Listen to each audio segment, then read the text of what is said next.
second on the bottom of the screen, the National Development Team for Inclusion. I'm the Children and Young People Programme lead there, and my background actually is social work. I trained as a social worker many years ago now, and have worked kind of in the field of transition. I don't really like that word, but preparing for adulthood for quite a long time. And really today it's a bit of a whistle-stop tour. What I plan to do is just talk through, I guess, some of the evidence base around getting young people into work, so young people with SEND into the world of work, and then share a bit around the Internships Work programme. And we will have time for kind of Q&A at the end as well, and hopefully Sam's going to keep me to task because I can talk for England. But very quickly, we're just asking you to go to menti.com with your camera and just give us this. There's a really simple question there, which is asking you, do you have a supported internship offer in your local area? And it's yes, no, don't know. And that's quite a straightforward one, I think. Yeah. Actually, Sam, I'm wondering, do we want to share it as it comes up? Shall I jump out again? Maybe you do that bit. That probably helps. You do that bit and then I'll pick up. That would be great. I'll share that now. Yeah, let's just get a flavour for where people are in their own local areas. And if you don't know, that's absolutely fine. You can tell we're well rehearsed here, can't you? Lucy, is that a question? You've got a hand up, I think. No, sorry, I thought you said put hands up instead of the mentee. I didn't get on there in time, sorry. Oh, no, it's still what my job is. I'm developing supported internship, sorry. That's absolutely fine. Brilliant, and welcome today. Cool. That's really good. So quite a few are already. One not sure. Okay, brilliant. That's just a really helpful snapshot, I think, just to get a bit of an idea of what you're doing locally. Okay, cool. Right, Sam, I'll pick back up again from my end. Okay. So, just kind of, I guess, putting it into context, really. I'm sure alongside all of you, you've spent some time looking at the SEND AP improvement plan, and employment pathways, does fit within that plan. There's a strong government commitment, particularly thinking about internships work, so 18 million that have come from the government to support employment pathways, and 10.8 of that is grant funding, which I'll talk a little bit more about in a minute. 3-year funding programme, which is Internships Work, with a very scary but a very simple key performance indicator around doubling the number of supported internships to 4,500 by March 24. And actually that should say 25, not 24. And I think we are fairly confident that we will meet that target and hopefully go a bit beyond it as well. More recently, you may have been aware of a commitment to kind of test out some of the principles of supported internships. So a pilot programme that's due to start pretty soon now, I think, to look at how we can take some of the key principles of supported internships, but particularly for those young people who don't have plans. So you may or may not be familiar that supported internships currently are just for those with an education, health and care plan. And then there's quite a bit of work going on around careers. So just, if you don't know, find out what's happening locally for you. So enhanced career support and careers programmes in primary school as well. And then some stuff going on within the Department for Work and Pensions, particularly looking at an adjustment passport that they've been trialling with some universities to support young people with additional needs into work. So that just, I guess, puts it into context. And then I just wanted to say a little bit about what we've learned now over many years around the evidence for success. And some of you will have heard me say this before. I think it's important to just kind of revisit this message, really. So thinking about those role models, where you are locally, do you have positive role models? Do you have disabled adults working within your local area, within your school, within your college, whichever setting you're in, to provide that inspiration and that role model, not just for young people themselves, but for their families as well? We talk a lot about intentional planning. So from year 9, even before, you know, preparing for adulthood from the earliest years is our kind of mantra. But are you planning intentionally from year 9? So, you know, do your year 9 reviews actually start asking those questions about employment? Are you thinking about vocational profiles, for example?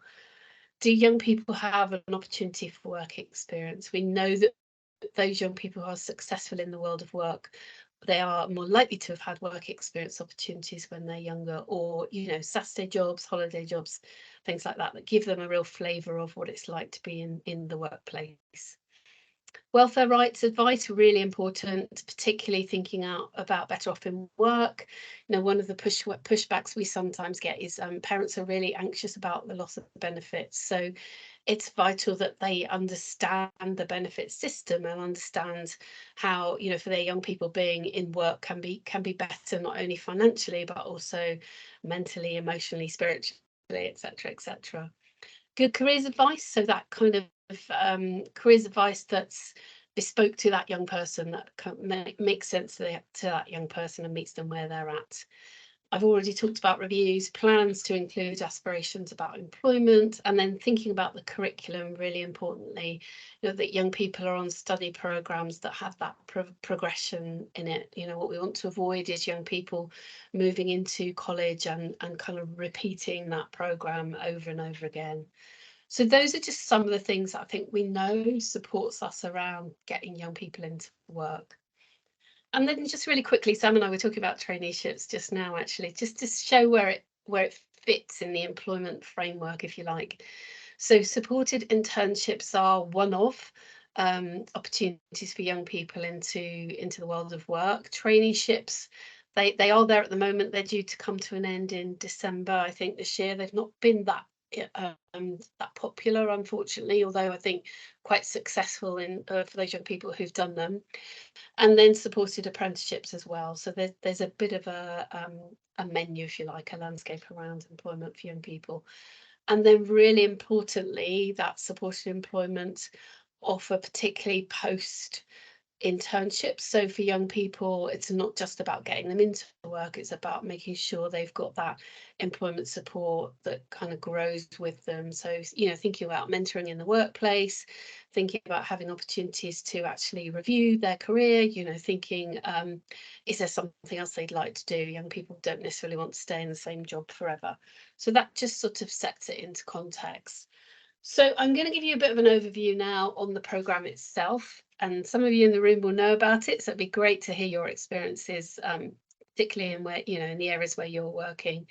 So I've already said it fits with the government commitment. It's a 3-year programme funded by the DfE, aiming to double the number of support internships. It's being externally evaluated by an organisation called Cooper Gibson, and you may or may not be familiar with them. Have a look, because they did an evaluation on support internships a few years ago now, when they first came about. So yeah, they're quite well versed in the employment world, and yeah, they've been really good to work with as an evaluator. 3 partners. So it's NDTi, and I'll say a little bit more about what we're doing through the programme. NDTi, DFM Project Search, and the British Association for Support Employment base, who are doing quite a lot around job coach training and supporting employers as well. So we started in September last year, so we've just come into our 2nd year, and we have been busily beavering away. We've now got a governance structure and a steering group structure as well. We started with a local office survey just to kind of get a flavour of where local authorities were at around support internships, and particularly looking at that through the lens of young people and families. We carried out a baseline survey. I think one of the things we're very familiar with is that data is quite sparse. So one of our aims is to make sure we've got a bit more robust data, not only within local areas, but across the country as well. And doing some support around setting up employment forums. I'll say a bit more about that in a minute. Amazingly, every single local authority took up the grant allocation offer, which was kind of a bit mind-blowing for us, I think, really. Initially 152, and then Cumbria very inconveniently split into two. So 153 local areas all took up the offer, and I'll say a bit more about some of the innovation that's going on as well. We have a communication strategy. We are developing a one-stop shop that sits on our website and has got different tabs for different audiences too. So the aim is that there'll be some really good information for young people and families, for local authority partners, for employers, for education providers. And then I'll say a bit more about the training and the work that BASE are doing too. So support to LAs, we've got a regional team, and Sam's going to share with you all at the end the list of everyone who's covering the region. So we've got a person allocated to every local authority across the country. And the main work that we're doing at the moment has been around monitoring the grants, collecting baseline data, and then enabling local areas to create an action plan. I'll say a little bit more about that in a minute, with the aim to support local authorities to establish and develop a really robust SEND employment forum. So the action plans, they're pre-populated. I think they've been really well thought through. We did quite a lot of co-design with them in the beginning, spoke to family members, spoke to local authorities to try and get it right. And I think what we're hearing from local authorities is that it's a really good way to kickstart their offer in their local area, but also a good way to sort of grow and develop as well what they've currently got. So there are some key outcomes within their plans, and I won't go through all of them, but it looks at kind of building on the stuff that I've just said about best practice, really, what we know works to support young people into work. So designed to be an iterative and organic piece of work. Ooh. Just had a very lovely comment in there about pre-population on those. Was really appreciated, Julie. Oh, good. Okay, excellent. Right, employment forums. So what we're aiming to do is have a forum that looks at employment pathways for all young people with additional needs. So, and those, I guess, who've got additional disadvantages as well. Obviously our main aim is around support internships, but it's an opportunity to bring all of those together. So we've got now several employment forums that are up and running across the country and already doing some really good work. But this is the sort of main aim of them, I guess. It's a dynamic working group, has a range of partners across the sector. One of the things we're really keen about is to think about that long-term sustainability. So, you know, whilst we're working on a programme now, what happens beyond the life of the programme? Thinking beyond SEND, and then developing those opportunities for partners to become employers too. So quite a broad forum. They do run slightly differently. Most of them have got parent carer engagement now, and some of them have got young people on their forums as well. So very sort of bespoke to the individual local authority, but with some key principles, I'd say, of how they're working together. So just really quickly to go through our partners and what they're offering, and there are links in here. So when you get the slides, you can have a look and see. But DFM Project Search doing a lot of work now around supporting and engaging employers, looking at employer champions. So you'll see there that they've got already 211 employer champions that they've recruited across the country. Training for employers themselves around what it takes to become an employer for a young person or an adult actually with additional needs. Training for the forums too. They've got 45 new support internship programs starting this September, and between 60 and 70 new employers, which is pretty impressive. And some of those are quite big. So some like Amazon, for example, quite a big employer across the country. And some of those are much smaller, more bespoke employers as well. So do have a look when this comes through to you to see what the offer is. Our colleagues at BASE. So one of the things that we're focusing on is that we're lovingly calling it the SIQAF. It's a bit of a mouthful, but it's the Support Internship Quality Assurance Framework. There was a SIQAF developed by our colleagues at the Education Training Foundation, and what we've done is we've taken what they created and done a bit of a review around it. So BASE are supporting us so that we've got a really good framework, so that we can actually measure, or local areas can measure for themselves, that the support internship is delivering on what they say they're delivering on. So that's a really exciting piece of work. And they've already got some peer reviewers trained to support with that process as well. We've had a big debate about quality kite mark. And I think people sit on either side of the fence, but the general view is that actually it would be really good to have some sort of quality kite mark. So providers can have that stamp to say, you know, we are providing support internships and we've been quality marked through the quality assurance framework as well. So that just gives you a bit of an idea of what they're doing. Then alongside this programme, BASE have a separate but sort of interlinked contract where they're doing a lot of training of job coaches too. So those of you in the room who are familiar with sport internships will know that job coaches are fundamental to success around positive outcomes in employment for young people. So lots of training going on to grow the number of job coaches across the country. Sorry, Julie, could I just very quickly just say, for those that do work with BASE, I've actually done the training myself in a previous role, and it's absolutely excellent. Yeah. And it's really good to see in practice. Brilliant. Thanks, Sam. And then just kind of thinking, I guess, around the infrastructure in relation to the contract. I've talked a bit about our management and our governance. Our steering group, we've got now representation across the sector, which is brilliant to see. And then our governance group is co-chaired by a young man with a learning disability as well. So that's fantastic for us. And I've mentioned the one-stop shop already. One of the resources that we created fairly early on is a resource tool for local areas. And again, that's all on the website. So that's definitely worth having a look at.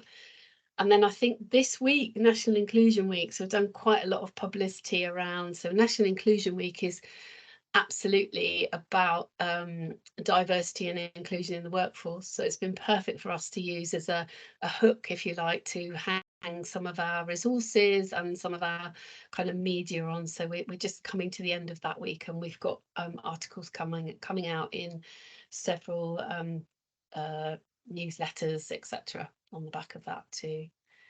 So I'm just going to really quickly share. I was saying to Sam, yesterday we had, and I know a couple of you were there, and our very first innovation event, which was fantastic to see.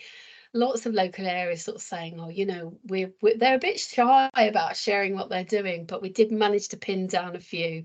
So this just gives you a bit of a flavour. So Cheshire East, again, some really lovely video material coming out from them, and what they're doing is some work particularly around those young people who perhaps have got that complex needs label. And if you get a chance, there's a super video of a young man who a young autistic man actually who doesn't use spoken word, who started on a placement and ended up working for an organisation who just have embraced him 100%. So really lovely to see the work that they are doing there. My screen is messing around. Lewisham shared the work that they're doing around their SEND employment forum. So they've got a lot of people voice representation there, and doing quite a bit of work with their parliaments. So asking adults with learning disabilities kind of, you know, what they'd like to see within their employment forum, and I guess sharing some of their stories around opportunities or not in relation to work. So that's really, really nice piece of work going on in Lewisham. Stockton, we've done quite a bit of work with Stockton over the years. Again, quite a lot of family work there. So I know that Stockton have spent quite a bit of time co-designing their education, health and care plans. So thinking about making sure employment sits within their plan. They've got a couple of really nice tools that they use with young people and their families called What Matters Ireland.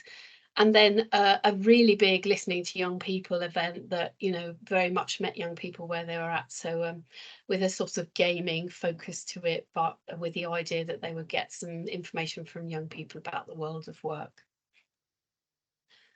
And then Liverpool, so Liverpool are doing quite a lot of work going on around co-production with young people. So they've got an employee engagement person who's been working across, they've done a bit of join up work there across the region. So 6 local areas working together. And their grant money and pooled it so that it goes a little bit further as well. And all of that information is available, again, if you click on that site, it will be loaded up on our website probably next week. So I think, Sam, have I got time to show this quickly? What do you reckon? Yeah, I think we're doing quite well. Perfect. Let's pop it on then, because this gives you a bit of a flavour of what it's all about. My son Alistair works at Sage. He got a job through Gates Employment Service and he loves it here. I'm sure Alistair wouldn't have been able to get a job through here without being supported. It's difficult for people with disabilities to show themselves in the best light unless we can get people to take a chance to show them what they can do. Alistair applied through our application system. We were very impressed with Alistair and we offered him a work placement here, which he finished in January. Keith and Toffene and Bourbon Food Got and Toffene and Tiffany. Ed definitely doesn't mind getting involved and doing the same jobs as everybody else would. He's probably the most positive person in the whole business, and he doesn't mind doing hard work at all. He really enjoys it. There's definitely no difference between him and everybody else. I don't think his disability is held back at all. I think he's thriving off of it really, because we're giving him little jobs to do and he's getting really excited about having the responsibility and stuff. I think it's really making him who he is. It's definitely helped Ed, and it shows that he can do the job fine, just the same as anybody else can. There shouldn't be any reason why his disability should hold him back, because he's done a great job here. To raise awareness and understanding by just visibly being a part of the workforce is very valuable and very important. It's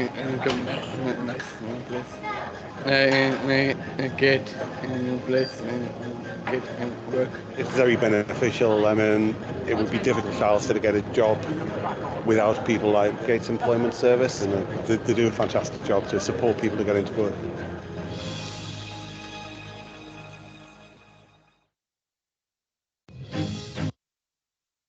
Don't really want it again.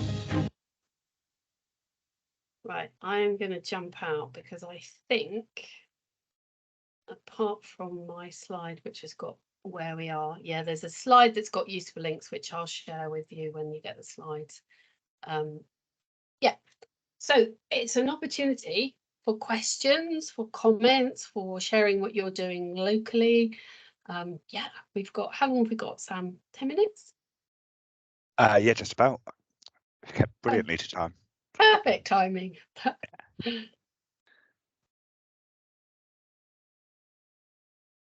There we go. Kath. Hello, and hello, Julie. Lovely to see you again. I can't believe it's been over a year. Wow. Rather than a question, I guess it's more of a comment. So we're part of the programme at the moment. We have a supported internships programme lead. We had a series of events in May this year, which we badged as Local Offer Live, which was an opportunity to really kind of big up the local offer. We've been doing quite a lot of work on trying to improve ours in Dorset, and we had events in person and online.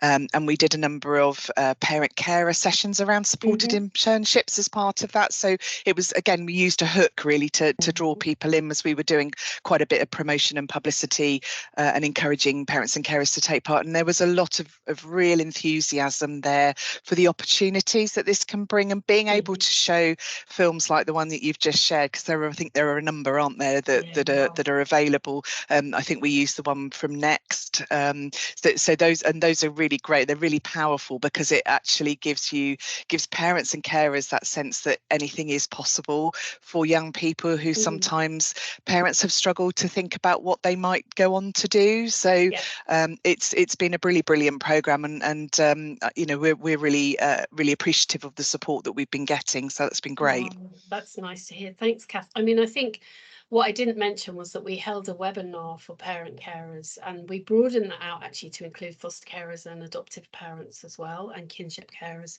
That was in March time. I think we had 980 people express an interest, and I think on the actual day I can't remember the numbers now, but something like 500. We really thought we were going to crash teams, to be honest, but exactly what you're sharing. And I think, you know, when we talk to parents, and one of my colleagues actually has now set up a parent forum for the London region, we're looking to replicate that across the country.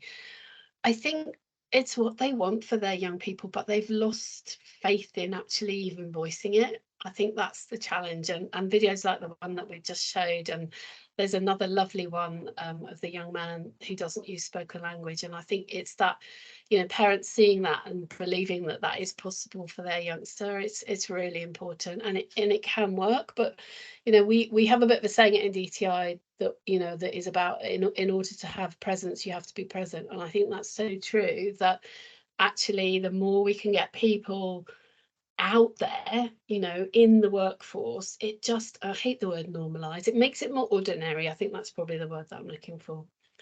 But thank you. Lucy. We'll bring Lucy in. I was going to just say that Simon's put a comment in the chat that very much echoes that about the videos being a really useful format to get people on board. Thank you. Thanks. And nice to see you, Julie. I've got a couple of questions, kind of points, really. We have so many SEND forums, like bringing together of post-19 providers and bringing together of all those working in, you know, within the multi-agency teams. And my worry is I'm just at the stage of kind of reconvening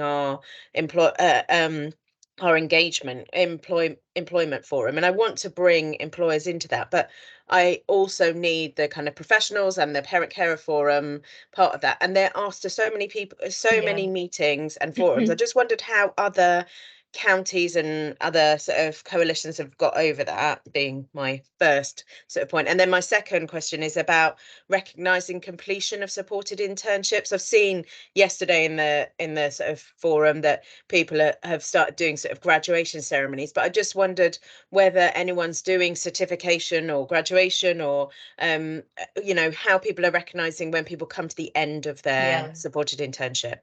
Yeah, okay, so the first question, I think, and the world, Sam has come from this world, but the world of support employment is relatively new to me, actually. PFA transition is not, so it sits as part of that. I think what I've noticed, Lucy, and I'm going to be kind of brave and honest here, I've noticed it feels very different. It actually feels a lot more positive than the SEND world, if I'm honest, which is kind of where I've come from and where I've spent a lot of time working. So I think what local areas are finding is it's bringing in a different set of people. And what that's done is it's changed the conversation. So it's bringing in employers who are positive about this. It's bringing in your local, your LEPs. It's bringing in your Chamber of Commerce. It is bringing in different people. So I think it's really important that you don't have forums just for the sake of forums, and that there is that crossover and link with other forums as well. But I would say that's what we're finding, that it just has a very different feel. And so my kind of ambition now is how can we take some of that positivity and filter it a bit back down into the SEND world, because the SEND world it's not a positive world at the moment generally, and you know, I am generalizing, but it isn't a positive world at the moment, whereas I think the world of supported employment is. So we've got a lot to learn from that world, I would say. The other point that you made about graduation, so DFN do quite a lot of graduation ceremonies, and it might be worth having a chat with them. Just speak to Claire Cookson, or Lucy, remind me which area you are. Sorry, I'm in Baines. Oh, okay. Yeah. Yeah, maybe speak to Claire and just get, you know, they'll have a format now, and it'll be a tried and tested format as well. And I think, you know, that's one of the things for us to think about around sustainability is it's not just about getting people on placements, it's about getting them into real work. So, you know, that's part of our capturing data and evidence as we move forward. Thanks, Julie. Does that help? Amazing. Yeah, really helpful. Thank you. Who was next? Carolyn, you going to ask me a tricky question? No, not necessarily, and apologies if there's background noise because I'm having my carpets cleaned and it's really noisy here, so I'm sorry if you can hear that. But what I wanted to say was that we have been doing support internships in London Borough of Sutton for the last 2 years. We've been having placements within the council. It's been great. This is our 3rd year started, no young people, because we also offered for the first time this year DFM project search at the local hospital. So all our young people who were interested went there. And it's like, I've doubled the numbers. I've done it. And then I've not got any young people and really struggling. And I wondered if other people have come across that as well. We did loads of social media. We got it out there as much as we could, but it was so frustrating. So I wonder whether maybe it's worth me having a chat with Linda and looking, see if we can buddy you up with another London area. I mean, I think you are. I haven't done a slide on challenges because it's boring, isn't it? Really, we kind of know what the challenges are. But you know, one of the things that does come up is around getting young people into placements, and some of that is definitely post-COVID. I think there's a lot of parental confidence has dropped, not surprisingly. You know, if you're a parent and your young person has a plan, you want to hang on to that plan come what may. I mean, that plan will continue through the supported internship, but there's definitely more that we can do. And I'm hoping that, you know, some of that is around getting parents. One of the things we talked about, and we haven't done it yet, is having some parent champions. Actually, I know that Claire at DFN is quite keen. You know, let's have a group of parents across the country who help us to kind of promote the world of supported internships and the positivity that it is. But I wonder if in the meantime it's worth buddying you up with another London borough, maybe. Again, I'm sorry to come in, Carolyn. I've just realised I think I worked with you previously. Oh. Yes. Yeah, so I just remember the name. But yeah, I think Do we you have faced any a similar ideas, challenge. Sam, from your experience? It was a constant, sorry to interrupt, and I'll go to you, Becky, next, but it was a constant battle between getting out as much as possible to events that Carolyn would invite us along to, and trying to show our face and get to everywhere we could, but also having to deliver the service itself, which is a long-winded way of saying I'm not sure. I think it's parental knowledge as well, and getting into schools was the most effective thing we ever did. Yeah.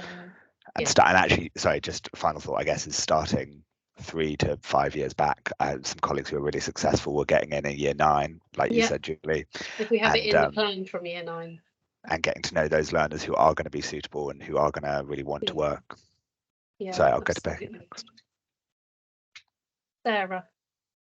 Oh, I think we've got Becky next. Sorry, she's been waiting very patiently. Becky. It's all right, don't worry. I'm a quiet person. I'm a very quiet person. So I work for Leicester City Council, and my main role is for participation. And one of the objectives, we have a set list of things that we strive towards is supported internships. So you know, I recognise that as an opportunity for me to have a supported internee with supporting my role. So it's been really exciting. We've had a bit of a restructure in our services as well, because it's really highlighted that, you know, there's a real commitment, from our council to support young people into work. And we're involved very much with project search, and we have colleges on board, and we also have a connections worker that's solely dedicated to supported internships. So that's really exciting, and I believe that now they're looking at having a similar one for supported apprenticeships. So it is really exciting. My challenge is that we need, because my role is more admin office based, but we also link into the youth service, and we link into send support and stuff. So my challenge is to move my supported internee on to other things. So, you know, what's the next steps for her? So it's working collaborative with your colleagues, with our services. But it is a challenge, and so it's that, you know, those models of good practice working with LEP and everything like that will be inspiration, I think, to kind of encourage other people to come on board. But that I felt that our close relationship with the college that I'm working with to support the young person is really important. And I suppose for me, I might not get a supported internee next year. I've got 2. I've had one last year and one coming up. But it has to be, because it's admin, it has to be for that person. So I really strive to making sure there's a pathway. I have to have admin officers on board, because we do have an opportunity within the council to have admin apprenticeships. And we also we're striving to try and encourage teams to take on apprenticeships if they're struggling to appoint a particular role or whatever. So there's hope, but I also can see the challenge. So any support in that area would be welcome, and obviously I've got my team managers involved as well. So I would say definitely worth speaking to Base, because they would be able to offer you some support around that. I didn't mention that we also are having a support intern from January of next year. And one of the things that we've done, or we're doing at the moment, is a bit of a tasks audit. So we've got an idea across our organisation. We are quite diverse as an organisation now, actually. We've got people with learning disabilities. We've got several autistic people who work for us too. But we're doing a bit of a task audit so we can get an idea of, what are the tasks across NDTi where we might be able to use the skills of an intern as well.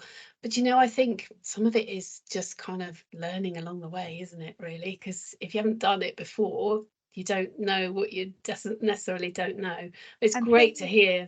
And things open up, so you give them a job to do and then you think, oh well, they could do that. So the fact that we're right in the centre of working with lots of different teams within services, we can approach them and say, oh, she's doing this or he's doing this for us, what about helping you with X, Y and Z? So it opens up more doors, and I think it opens eyes up a little bit more. But I may not get a supported internee next year, and that's fine, because obviously we base it on what they're interested in, because obviously the outcome is we want them to have either an apprenticeship or a job in the next term and stuff. But I'm hopeful. Sorry to cut across. I'm just mindful we've only got 2 minutes or a minute left now, so I'll go to Sarah quickly. Sarah. Thank you. I should try and be as quick as possible.